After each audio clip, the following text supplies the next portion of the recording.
A new maid observed something.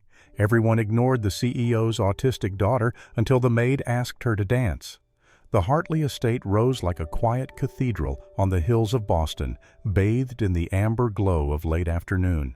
A grand stone manor framed by ivy-covered columns and glass-paneled doors radiated an aura of old money and quiet power. Inside, the chandelier-lit ballroom shimmered with soft music, polished shoes, and carefully curated smiles. It was the annual Hartley & Cumberland Investor Reception, a night where fortunes mingled and unspoken expectations tiptoed behind champagne flutes.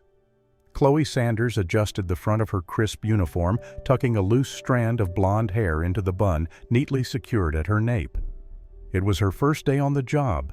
The agency had mentioned a private estate function, but nothing had truly prepared her for this level of formality and the underlying frost beneath all the elegance.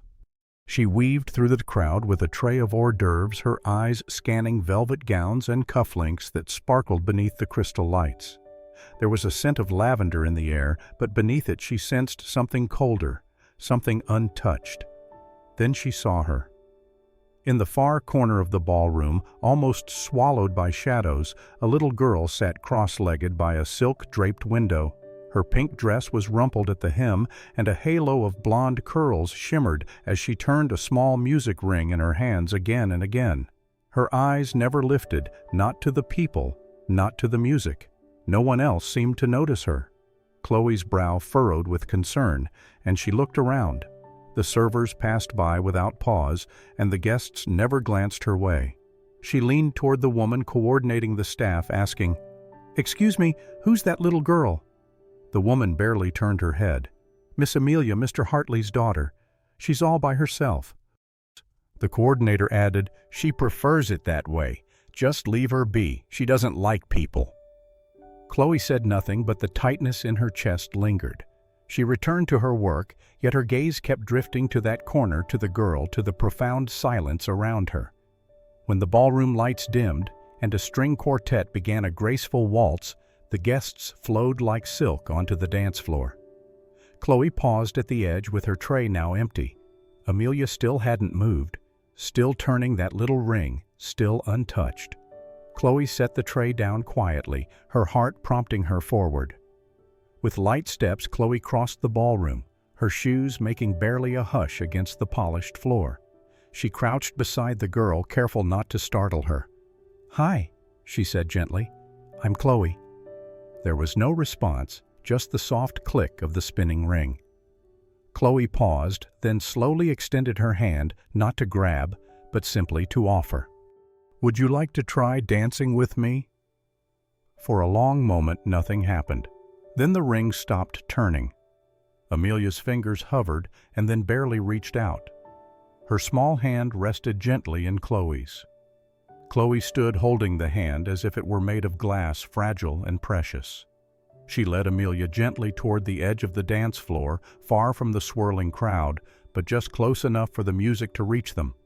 Chloe began to sway, just a soft back and forth, guiding without any pressure. Amelia stood stiff at first, but with the next musical measure her foot moved a half step, then another. A rhythm slowly formed, and then the ballroom stilled. Not the music, not the movement, but everything else. Conversations paused, glasses lowered. A hush fell over the room like newly fallen snow, soft and encompassing. Even the violinists seemed to soften their strings, playing with a newfound tenderness. At the edge of the crowd stood a man in a tailored charcoal suit, his gaze locked forward, a wineglass forgotten in his grip. Liam Hartley, CEO, widower, and father, didn't blink. His daughter, who hadn't let anyone near her in years, was holding hands with a stranger and dancing. His knuckles whitened around the glass, his jaw flexed, and his face remained unreadable. A mix of grief, awe, and fear flickered within his eyes. Across the floor, the girl in pink turned beneath Chloe's steady hand, and for the first time that evening, Amelia smiled, faint, fleeting, but undeniably real. The music carried on, but another melody, quieter, more fragile, had begun to rise in the room. It was a language of rhythm and trust whispered into the space between them. Where silence had lived for too long, something new had just stepped in, something profound, something like hope. The guests had long since departed, the music faded and the ballroom was quiet once more. Empty glasses were gathered crumbs, swept away, and the chandeliers were now dimmed to a soft glow. Chloe walked back into the kitchen, her heart still fluttering from the moment on the dance floor. She half expected someone to scold her for crossing a line for stepping out of place. Instead, the butler, an older man with a kind but formal air, glanced up and gave her a small, surprising smile. "You're the first one to make her smile," he said simply. Chloe blinked. I'm sorry if I stepped out of line," she stammered. He shook his head gently. "You stepped in Miss Sanders, where most people walk around her." Chloe looked down at her hand, still remembering the tiny warmth of Amelia's fingers. "Does she ever talk?" she asked quietly. "Not in years," the butler replied. "Amelia's been different since birth, diagnosed early. Sound and rhythm seem to calm her. She doesn't do well with loud voices or touch. Most people just avoid her." There was no judgment in his tone, just quiet sadness, as if he'd lived among these silences for far too long. Later that evening, as Chloe was gathering her things to leave, a voice stopped her. "I'd like you to stay." She turned to see Liam Hartley standing at the hallway's edge, his shirt sleeves rolled up, his jacket draped over one arm. His face was unreadable, but his voice was steady. "Sir?" Chloe asked, confused. "You handled her with such care," he stated. "Most people treat her like a problem to be solved. You didn't. That means something." Chloe hesitated, then replied, "I didn't do anything special." "You didn't look away," he countered. "That's rare enough." A pause followed, then he continued, "I'm offering you a long-term position here, permanent if you're willing." Chloe searched his expression for any hint of what this truly meant, but there was only quiet gravity in his words. She nodded slowly. "I'm willing." That night, unable to sleep, Chloe wandered the second floor to familiarize herself with the house. The corridor was lined with framed sketches, furniture designs, and pencil renderings of arches and chairs. It was subtle beauty, all hand-drawn, a testament to thoughtful artistry. She passed by Amelia's room and noticed the door was slightly ajar. Inside, the lights were dim and a small screen glowed in the corner. Amelia stood in front of it barefoot, her pink nightgown brushing the floor. On the screen, a grainy video played a woman in a white tutu spinning gracefully on a grand stage, her arms curved like wings. She was a ballerina, graceful and strong. The woman in the video looked just like the girl in the room if Amelia had grown up. Amelia stood still for a moment, then began to sway, mimicking the movements. Not perfectly, not with professional polish, but with clear effort and profound memory. Chloe remained outside the doorway, watching unmoving, a silent observer. She didn't know the full story yet, only fragments. But something about this child dancing alone to a ghost from a screen told her more than any words ever could. The house was full of expensive things, polished wood velvet curtains, gold-rimmed frames. But what echoed most was the profound absence of touch, of voice, of warmth. And yet here in the quiet dark, Amelia was dancing. And Chloe knew, without being told, that this was only the beginning of something truly special. Morning light spilled softly into the sunroom, filtered through high arched windows and gauzy curtains that swayed like whispers in the breeze. Amelia sat cross-legged on the carpet, her hands turning the tiny silver handle of a music box. It played the same delicate melody over and over, high notes falling like glass rain. Chloe had heard it many times but never asked. Today, she did. "That's a beautiful sound," Chloe said gently, kneeling beside her. "Can I see it?" Amelia did not speak, but after a moment, she slid the music box across the floor. Chloe lifted the lid slowly. Inside, a tiny ballerina spun in place, twirling to the tune. The box was old, its lacquer slightly chipped, but clearly well cared for. On the underside of the lid, a name was engraved, Grace. Chloe's breath caught. She had seen the name before in an old photo by the staircase, in a whispered comment from the butler. Grace Hartley, Liam's late wife, Amelia's mother. The ballerina figure inside the box wore a miniature white tutu. Chloe remembered the grainy video. Amelia swaying to a dancer on a stage. The same grace, the same silence. That evening, Chloe pulled out a soft rug in the sunroom, cleared space by the piano, and played a slow piece on her phone. She knelt and tapped her fingers lightly on the floor, 1 to 2, 1, 2, 3. Amelia watched still as a stone. Then slowly her foot moved a light tap in rhythm. Chloe smiled and rose to her feet, letting the music guide her. Nothing complex, just a turn, a sway, a soft slide across the wooden floor. She held out her hand. Amelia stood. No words, no eye contact, just quiet mimicry. Step by step, she mirrored Chloe's movement, clumsy, halting but precise, as if her brain translated rhythm more clearly than speech. From that day on, they danced a little every afternoon. Chloe used movement to speak a wave for hello, a tap for stop, a twirl for joy. Amelia responded in kind, building a language without words. It was a world made of motion and music. And it was in this rhythm that Chloe began to understand the child's grief not as silence, but as memory, as something living. One cloudy afternoon, Chloe passed the laundry room and overheard two maids folding linens. "She's dancing again," one of them whispered. "Who?" the other asked. "Amelia with the new girl." The second woman lowered her voice. "He won't like that." "Who, Mr. Hartley?" the first maid questioned. "He forbade anyone from playing ballet music in the house. After the accident, he said it was over. Said it destroyed everything." Chloe felt a shiver crawl up her spine. That evening, as the sun dipped low, she and Amelia danced again, this time a little faster. Amelia let out a breathy sound, almost a laugh. Chloe turned, twirling gently, letting the girl lead, and then the door opened. Liam stood at the threshold, his presence abrupt and unsettling. He didn't speak. His eyes were locked on the sight of his daughter spinning. Chloe halted mid-step, her heart pounding. Amelia didn't notice. She kept moving softly, her pink dress brushing her knees, the music box melody echoing from a speaker nearby. Liam's jaw tensed. He took a step forward, then another. "I told the staff." He started, his voice tight and sharp. "I told them not to bring that back into this house." Chloe froze, her heart still pounding. "I'm sorry," she said quietly. She responded to it. "I wasn't trying to." But Liam was already turning away, his shoulders rigid, his voice low and final. "It doesn't belong here anymore." The door closed behind him with a soft, final click. The music faded. Amelia had stopped spinning. She looked up, sensing something broken, her hands twisting the hem of her dress. Chloe knelt beside her, whispering, "It's okay, sweet girl."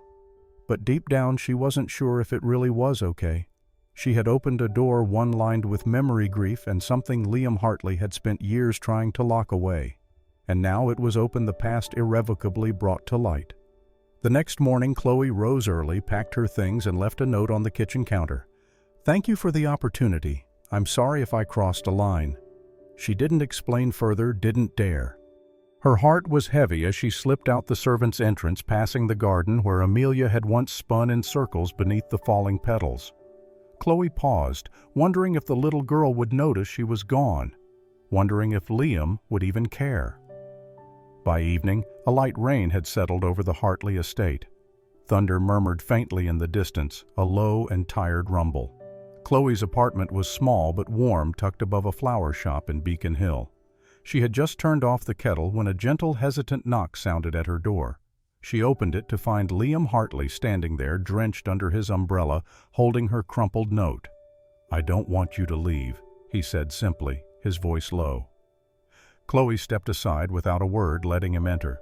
Liam entered slowly, shaking off the rain.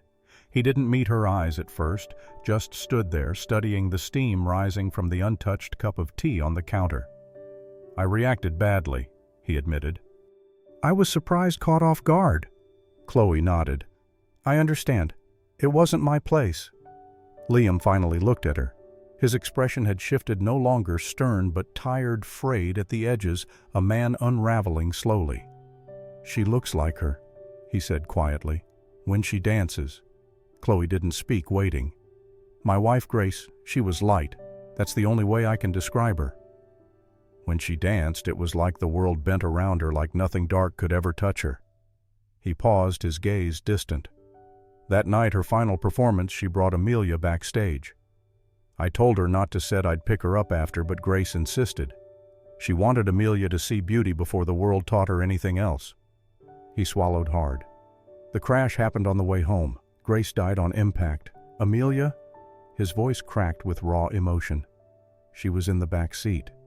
The doctors said she suffered a brain injury, not severe, but enough to affect language, to affect how she connects with others.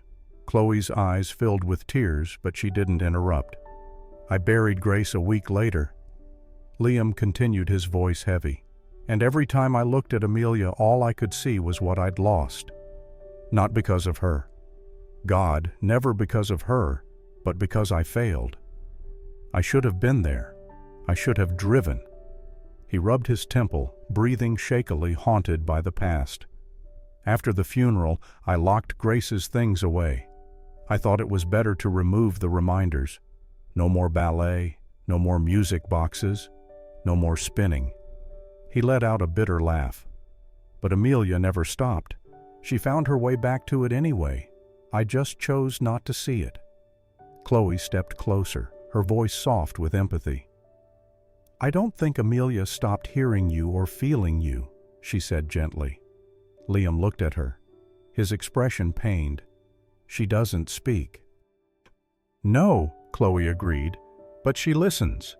She crouched down, mimicking the small motion she used with Amelia. When I tap the floor, she explained, she taps back. When I twirl, she follows. When I stop, she does too. It's her way of talking. Liam's eyes glistened with unshed tears. I know she misses Grace, but I also think she's trying to come back to you in the only language she has. The silence stretched between them like a string pulled tight, filled with unspoken understanding. And then gently, Liam sank into a nearby chair.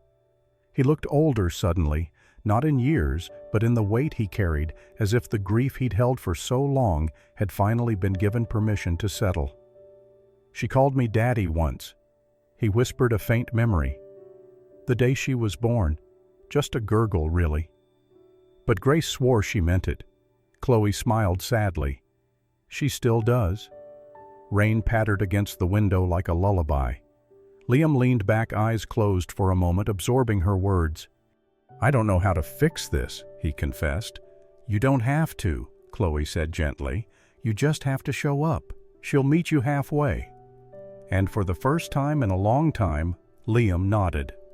Not as a CEO, not as a man with all the answers, but as a father, ready finally to begin again, to truly reconnect with his daughter.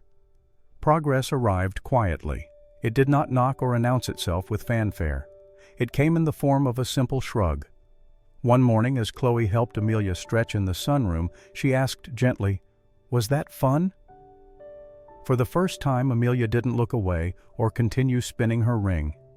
Instead, she paused, thought for a second, then shrugged her shoulders. It was a small, almost imperceptible motion, but undeniably a response.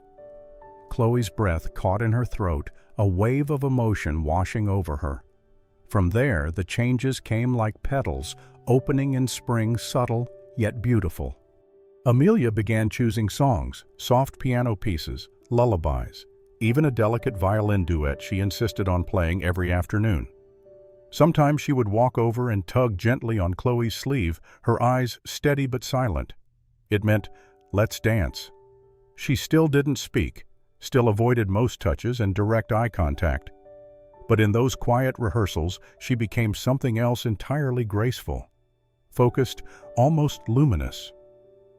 One rainy afternoon, while searching for clean linens in the storage room, Chloe came across a dusty trunk. Inside, carefully folded in tissue paper, were the worn but still beautiful ballet slippers of Grace Hartley. Faded satin, hand-stitched initials, Chloe held them like precious relics, unsure whether to be heartbroken or honored. She brought them to Amelia without a word. The little girl ran her fingers over the ribbons, then clutched the shoes to her chest like something sacred and deeply cherished. She didn't let go of them for the rest of the day. That evening, Chloe approached Liam in his study. The fireplace flickered low, casting soft gold along the spines of his architecture books. "There's something I'd like to ask," she said, hesitating in the doorway, feeling a tremor of uncertainty. Liam looked up from his work, his eyebrows raised in inquiry.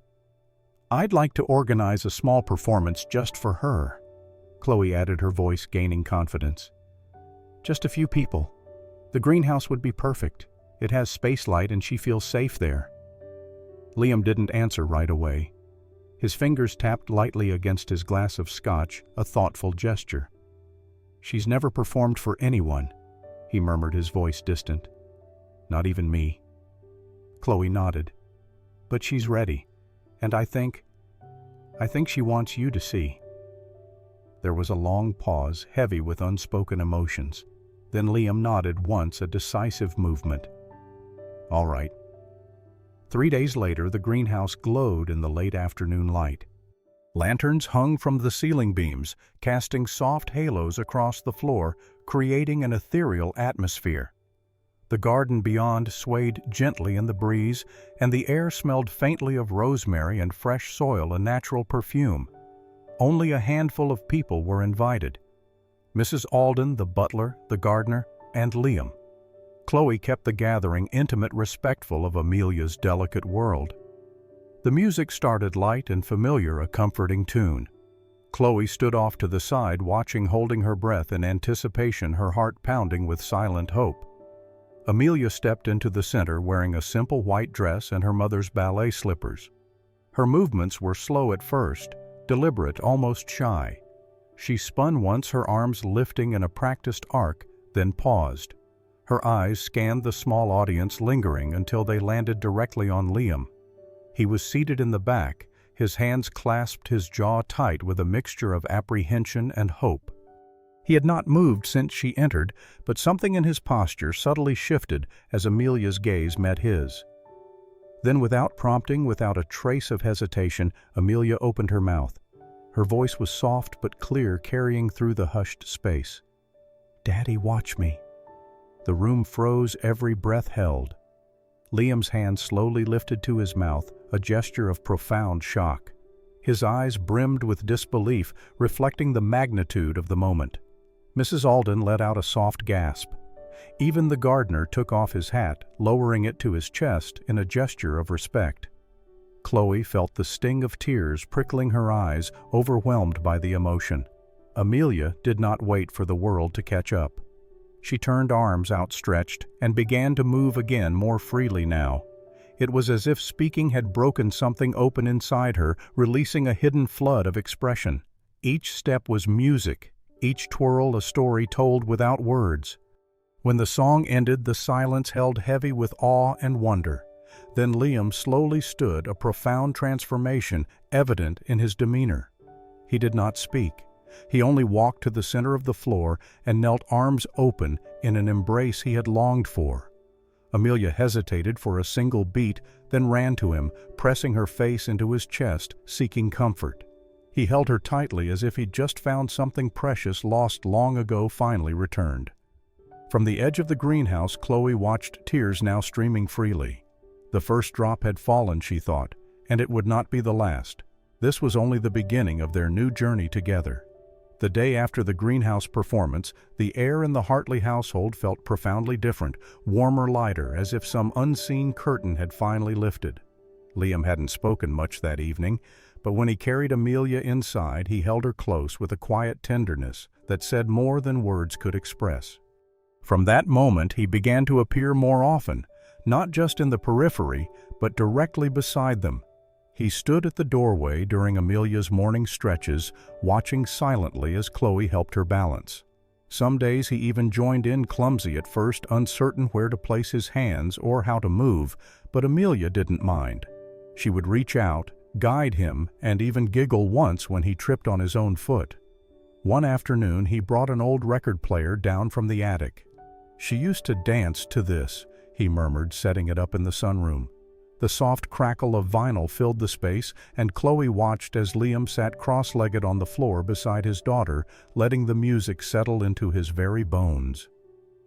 The man she had once thought cold and distant was slowly becoming someone else, someone whose silences now meant thought not dismissal, someone whose hands, though large and work-worn, could move with unexpected gentleness.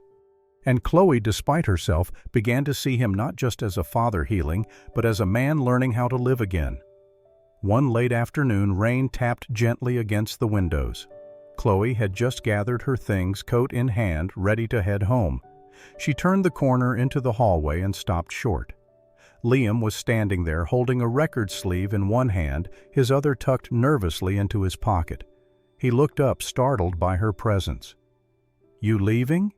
he asked, a hint of concern in his voice. She nodded. "Just about to." He hesitated, then stepped forward, offering the record cover. "It's one of Grace's favorites. I was thinking of playing it. I just thought it would be nice." Chloe smiled softly. She had good taste. Liam opened the door to the now familiar sunroom. "Have you ever danced?" he asked, not quite meeting her eyes. Chloe's breath caught a slight flutter in her chest. "Not really, just with Amelia." A pause. Then Liam set the record on the player, adjusted the needle with a careful hand. The soft swell of a piano began to rise, old and golden, filling the room with its melody. He turned to her, his expression vulnerable. "I haven't danced since the night she died." His voice was quiet, unsteady, filled with a fragile memory. "But if you don't mind, would you—" He extended his hand, uncertain, yet hopeful. Chloe hesitated, her heart fluttering with a mix of surprise and emotion. Then slowly she stepped closer and placed her hand in his. They stood there a moment, swaying gently to the rhythm, learning one another's pace, a silent communication. Liam moved stiffly at first, every step, a question, a memory. But Chloe guided him gently, her touch light but sure, instilling confidence. The room felt suspended, time folding in on itself, the rain blurring the world outside into a soft watercolor painting. At one point, he looked down at her, a half smile playing on his lips. "I didn't think I'd ever do this again," he admitted. Chloe didn't answer, only met his gaze, steady and kind, a silent promise. And for a few precious minutes there were no ghosts in the room, just two people learning to breathe in the same tempo, connected by music and shared vulnerability. Later that evening, while tidying the bookshelves in Liam's study, Chloe reached for a stack of folders. As she moved one aside, something slipped from between the pages and fluttered to the floor, a ticket. She picked it up carefully. It was for a ballet performance, Swan Lake Final Curtain, featuring Grace Hartley. The date stamped in the corner was 3 years old. Chloe's eyes lingered on it. The edges were worn, the paper slightly creased, but it was intact, perfectly preserved. She turned it over. On the back, in faint handwriting, one word had been scribbled, "Always." She stood there for a long moment, holding the past in her hands, a tangible piece of history. And somehow, without needing to ask, she understood. Liam had never really let go, but now maybe, just maybe, he was learning how to move forward. The late summer sun streamed through the tall windows of the Hartley residence, casting a golden glow on the polished floors. The evening was quiet, intimate, a reception for longtime investors of the Hartley Design Company. Soft jazz floated from a string quartet in the corner. Champagne glasses clinked gently, and low conversation hummed beneath the music. Chloe stood to one side of the ballroom, watching Amelia through the open doors leading to the garden terrace. The little girl wore her favorite pink dress, twirling slowly to a rhythm only she could hear, lost in her own world. Liam had agreed to let her dance. Nothing official, nothing rehearsed, just a moment, a small gesture of courage. Amelia had tugged Chloe's hand and pointed to the terrace just before the guests arrived. It was the first time she had ever asked. Chloe lingered near the French doors, staying close but giving Amelia the space she needed. The child moved gently, her fingers fluttering like butterfly wings. Her steps were unsure but honest and full of heart. Soon guests began to notice. Conversations faded. A few people drifted toward the open doors, watching from a respectful distance, but not everyone admired the scene unfolding before them. Near the back, a man in a navy suit leaned toward another guest. His voice was soft but carried a low murmur of disapproval. "Why is she letting her do that?" he whispered. "No one wants to see a kid like that dance. It's awkward." Chloe froze. Her shoulders straightened, her fingers curling slightly at her sides, a surge of protectiveness rising within her. She turned to face him, her eyes sharp. "Excuse me." The man raised his brows unperturbed. "I just meant it's not a good look for the company or the brand." Chloe stepped forward, her voice low but steady, filled with quiet conviction. "And that," she said, "is why children like her grow up thinking they don't belong. Because people like you decide they're not right for your comfort, for your image, and they learn to shrink." The man's lips parted, ready to argue, but another voice cut in, clear and commanding. "I suggest you stop talking." Heads turned as one, a ripple of tension moving through the room. Liam stood near the entry, still outwardly calm, but the room stilled around him, sensing the shift in his demeanor. He walked forward, passing Chloe without a word, his eyes fixed with unwavering intensity on the man who had spoken. "If anyone here," Liam said, his voice deep and resonant, "if anyone here sees my daughter as an inconvenience or believes she has no place in this home, in this company, or in this world, you're free to leave tonight and don't come back." No one moved. The man shifted uncomfortably, tugging at his collar. A few guests looked away. Others stared down into their glasses. Chloe scanned the room. No one spoke. No one stood up, but no one applauded either. It wasn't a resounding victory, but it was a definitive shift. Liam's voice softened, but still carried resonating with a quiet power. "My daughter is not broken. She is not strange. She is simply herself. And I won't let anyone make her feel less than that ever again." From the terrace, Amelia had stopped moving. She stood quietly at the threshold, watching her father, her gaze fixed. Her hands were still, but her fingers fluttered slightly, as if reaching for something unseen, something only she perceived. Liam turned and held out his hand, a silent invitation. Amelia hesitated, then walked forward, step by step across the hardwood floor. She placed her small hand into his, and they stood there side by side, not hidden, not pitied, but seen unapologetic, and finally whole. The old theater smelled faintly of velvet curtains and worn wood, soft and welcoming in its imperfection. Chloe had spent weeks helping prepare it for this moment, scrubbing the dressing rooms, setting up the lights, and organizing the parents of the other children invited to join the little show. But it was Amelia's name written at the very top of the program, Swan Lake Children's Variation. A modest audience filled the rows, family friends, supportive teachers, and a few cautious board members who now saw things differently. And in the front row sat Liam, his hands clasped in his lap, his eyes fixed on the curtain with an intense focus. He was not a man known for nerves, but tonight he held his breath, anticipating. The lights dimmed. A hush swept through the crowd, profound and expectant. The music began gentle and familiar, the opening notes of Swan Lake, floating out across the theater like memory itself. Then came the soft patter of small feet. Amelia stepped onto the stage in a white dress, her blonde hair braided into a simple crown, and on her feet were Grace's ballet slippers, perfectly her size. Chloe had found them weeks ago, wrapped carefully in a silk scarf at the back of an old chest, a hidden treasure. Amelia began to move slowly, purposefully, her arms opening like wings, her toes gliding with surprising grace, a silent ode to her mother. She did not perform with the cold precision of a ballerina trained for years, but her steps had soul, her movements held deep emotion, the kind that only came from dancing, not with the body alone, but with the very heart. She twirled, she dipped, and finally, just as the music swelled, she spun into a final, perfect pirouette. The room was utterly still, captivated by her performance. Then applause erupted loud and full, rising to the rafters, a thunderous ovation. Some clapped with hands to their mouths, others with tears in their eyes, profoundly moved. Liam stood slowly, his hands trembling with emotion. Chloe, standing beside him, turned to look. His face was wet with silent tears, a testament to the powerful release of emotion. But Amelia wasn't done. Instead of bowing, she turned and walked to the edge of the stage, her little slippers padding softly against the wood. Then, without a word, she reached out first for Chloe, then for Liam. Two small hands gently tugging theirs toward her, an unspoken request.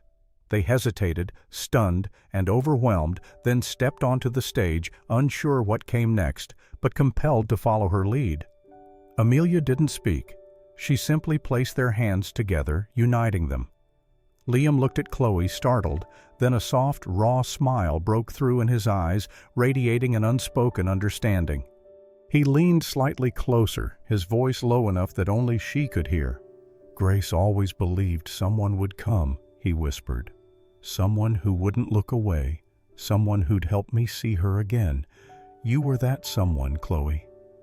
Chloe swallowed her throat thick with emotion, deeply touched by his words. "She chose well," he added, glancing at Amelia, who now stood between them, calm and still, a symbol of their newfound connection. The spotlight held there on the three of them, hand in hand, a silent tableau. The applause swelled once more, like waves enveloping them in a wave of warmth and acceptance, a new family united on stage.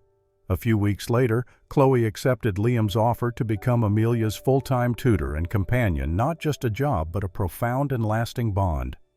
Liam went one step further, announcing a new scholarship fund in Grace's name, dedicated to supporting neurodivergent children in the arts. "Because every child deserves a stage," he said at the press conference, his voice filled with conviction, "and someone who believes they belong on it." Amelia, in her cherished pink dress, stood proudly beside him that day. And Chloe watched just behind her eyes, warm and her heart full, witnessing a beautiful transformation. Not every family is born. Some are built step by step, note by note, dance by dance, with patience and love. And under the theater lights on that memorable day, one such family found its way home, complete and harmonious.